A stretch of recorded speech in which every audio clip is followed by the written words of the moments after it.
If you're just starting in the gym, knowing what not to do is just as important as knowing what to do.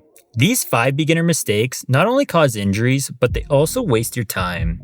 If you avoid them, you'll reach your goals much faster. Bro, this isn't the first time that I've been going to the gym. About a year before COVID, I started going. And at that time, one of my biggest mistakes that I've probably made in my whole lifting career was not being consistent. I started way too heavy with like a 5-6 day per week program, and I wasn't able to keep up. There's too big of a change in my lifestyle to make that program work. Not only that, but then COVID hit and I stopped going to the gym completely. This is honestly one of my biggest regrets in the past 5-10 years, as if I had stayed consistent and pushed through all the COVID lockdowns and went anyways, or at least did some sort of resistance training, even if it was at home, I'd be so much farther ahead of where I am today aesthetic wise. So this is why I'd say one of the biggest mistakes that you can make as a beginner is not being consistent with your routine. You don't have to have a huge routine that takes up your entire week. Honestly, a 3-day per week program is ideal. As a beginner, your recovery is going to be slower than an advanced lifter. So 3 days per week is optimal for getting you enough recovery. And it's also less of a commitment. When I did the 5 or 6 day per week program, it was way too much for me to get into. Starting out with 3 days would have been a lot easier. It would have made it a lot easier for me to stay consistent. And I also would have seen a lot more results, as my body would have been getting the recovery that it needed. Another mistake that a lot of people make as a beginner when it comes to consistency is not having a consistent, structured workout routine. A lot of people just show up to the gym, do a few exercises, and then go home. This is gonna make it hard to track your progress and actually be able to tell if you are making any progress. And if you don't track what you're doing, it's going to make it next to impossible to hit progressive overload when you're at the gym, which I'll talk about shortly.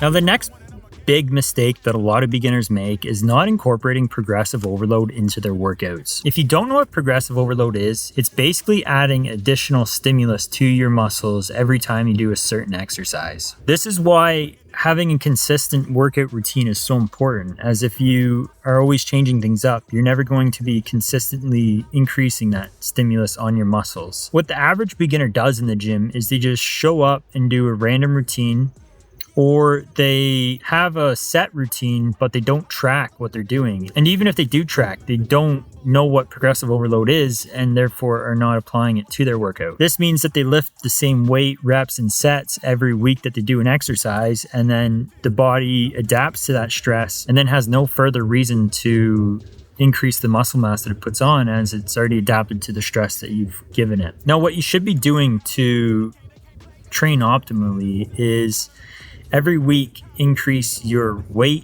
reps, or sets on a particular exercise. So say this week I do 135 pounds on the bench press for 8 reps for 3 sets. Next week, I'd either want to increase the weight to 140 pounds, increase my reps by 1 or 2 per set, or increase the sets to 4 sets instead of 3 sets. Each one of these things is going to increase the stress or the stimulus that I'm putting on my muscles, and this will cause the body to adapt to the stress by putting on more muscle mass.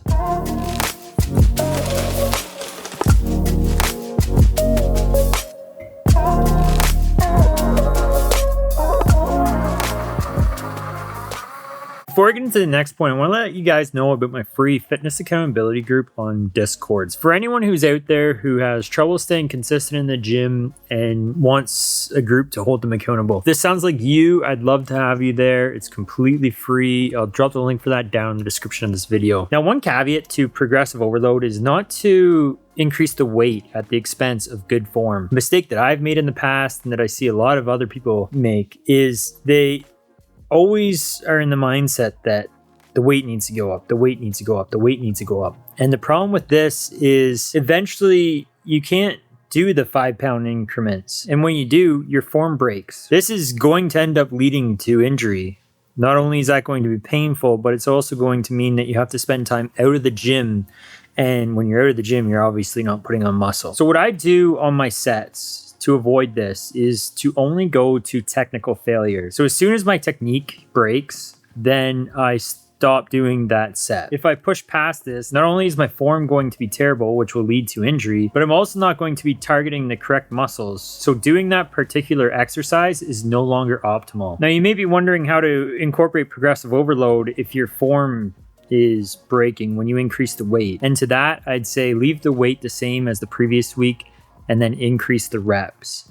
And if you're still breaking your form before you get to that last rep, then add another set in. I also realized that as a beginner, there's a lot of exercises that you won't know if you're doing the correct form on. And to that, I would say to watch a video before doing any new exercise that you're unsure about. Now, you can go to the gym all you want, but if you have a bad diet, you're never going to see the results that you're wanting to see. I would go so far to say that diet is more important than training. There are two things to focus on when it comes to diet. The first one is calories and the second one is protein. A big mistake that a lot of people make is not dialing in either of these. When it comes to calories, you first want to figure out if you want to lose weight, gain weight, or maintain weight. For any of these, you need to figure out your caloric maintenance. So what I recommend doing, there's an equation for this. The easiest way to do it is to just go online, type in your metrics on a calorie maintenance calculator and figure out how many calories you need. If you want to maintain weight, then that's how many calories you need to eat a day. If you want to gain weight, then I recommend eating 250 to 500 calories more than that per day. And if you want to lose weight, then I recommend eating 250 to 500 calories less than that per day. Honestly, I go so far to say only do 250 on either end, as that's going to be more of a slow bulk or cut. And when you do it slowly, you put on less fat, or if you're cutting, you lose less muscle. The weight's going to go up or down slower, but the weight that you do put on or take off is actually going to be optimal for your goal. When it comes to protein, I'd aim to get 1 gram per pound of body weight.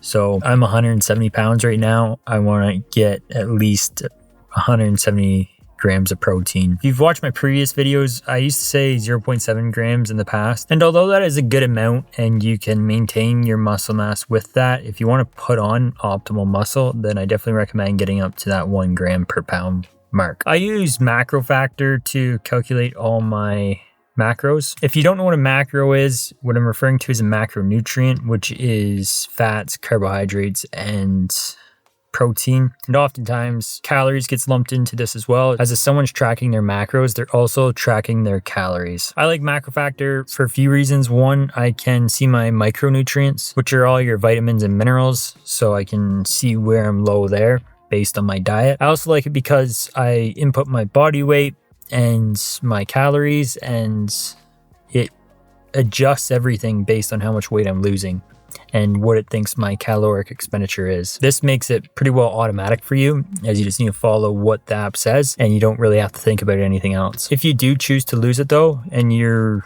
wanting to follow my advice of 250 calories per day, then either say you want to gain or lose half a pound of weight. I also try to make sure my diet is mostly of whole foods. Now that is hard, especially on a cut, trying to get your protein in as well as stay in the correct caloric range. So I do have 2 to 3 scoops of protein per day, but aside from this, I try to make sure everything is as close to natural as possible. Another thing to keep in mind are supplements aren't going to fix a garbage diet. If you're in a dirty bulk and eating shit all day and taking protein as a hitch to keep up with your protein goal, it's not going to be optimal for your general health. I definitely recommend on a bulk when it's possible to get as little protein as possible from supplements and try and get most of it from your actual diet.